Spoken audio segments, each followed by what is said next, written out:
¿Cómo fue que el abuelo de Dolores del Río transformó la historia de México?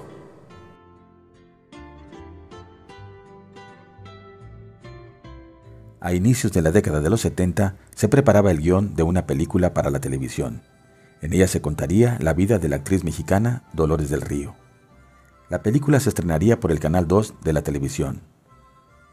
Para elaborar el guión fue necesario entrevistar a la diva mexicana. A su entrevistador ella le contaba lo siguiente: cuando yo tenía 5 años, mi mamá me llevó a la capital para que conociera a su primo Don Panchito.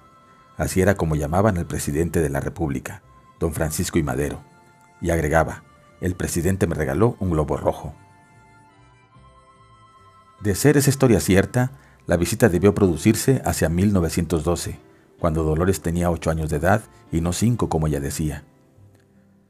Durante la entrevista, Dolores tomaba una taza de té, mientras que su entrevistador tomaba un vaso de ron con Coca-Cola. Dolores del Río contaba: por parte de mi padre llevo sangre vasca.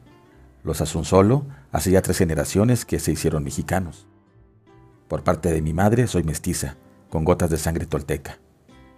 Mi padre fue un hombre honesto, conservador como es natural en un banquero. Mi mamá era una mujer valiente, decidida, y a pesar de que a la familia le pareció un disparate que yo entrara en el cine de Hollywood, ella me apoyaba. Había que ser muy valiente en aquellos años para dejar que una hija de familia acomodada entrara al cine. Mi madre y yo fuimos un escándalo familiar. De pronto, después de un rato de conversación, el entrevistador le platicó a Dolores una historia que ella fingió no saber. Su abuelo, señora, transformó la historia de México, con un gesto que si no fue digno de elogio, sí desencadenó una larga tormenta. Su abuelo, Luis López Negrete, padre de su mamá y de su tía Eulalia, era dueño de la hacienda de Sombreretillo, que se decía llegó a tener 80,000 hectáreas. Un día, su abuelo Luis se acostó posiblemente de forma violenta con una muchacha de la hacienda. Un hermano de la joven se enteró, tomó un rifle y disparó contra su abuelo, hiriéndole en una pierna. Después huyó y terminó siendo revolucionario.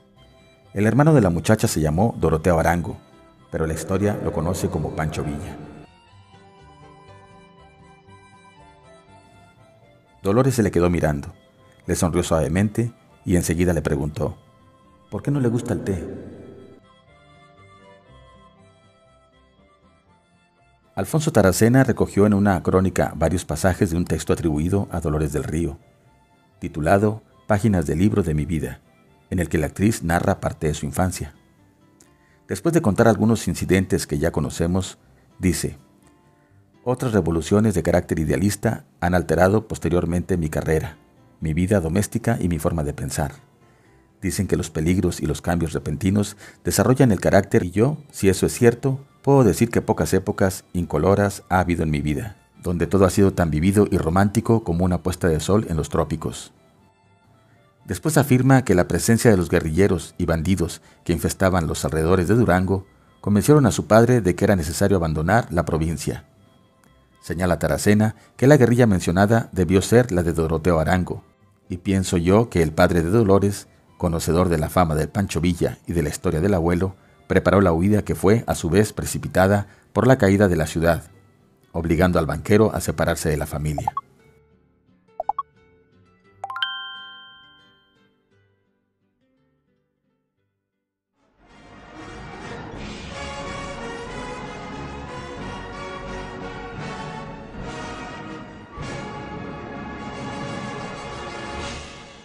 El Rincón de las Historias.